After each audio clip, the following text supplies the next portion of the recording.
Good morning. কেমন আছো সবাই? সকালটা কেমন কাটছে তোমাদের? আজকে তো প্রচণ্ড কুয়াশা, তার সাথে প্রচণ্ড ঠান্ডা। যাই হোক করে তো মোটামুটি স্নান করে নিয়েছি। আর আজকে মকর সংক্রান্তি, পৌষ সংক্রান্তি যেটাকে বলি। তোমাদের কেমন কাটছে অবশ্যই কিন্তু জানাবে। যাই হোক, এই দিনটার সব থেকে বেশি আনন্দ হয়।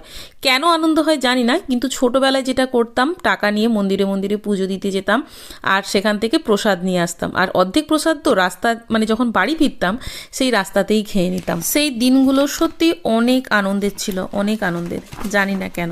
তো যাই হোক, এখন তো আর পুজো দিতে যাব না, কারণ এখন বাড়িতে বাবু রয়েছে, বাবুকে পাঠাবো। তাই ওকে বললাম তাড়াতাড়ি উঠে যা, উঠে গিয়ে স্নান করে পুজোটা দিয়ে আয়। তো ও মোটামুটি স্নান করে নিয়েছিল তাড়াতাড়ির মধ্যেই, দিয়ে ও আজকে সাইকেল নিয়ে একাই পুজো দিতে গিয়েছিল। পাঠিয়ে তো দিয়েছি, কিন্তু সত্যি কথা বলতে আমার ভীষণ ভয় করছিল। তো তারপর মোটামুটি 15-20 মিনিট পরে দেখলাম ও চলে আসছে।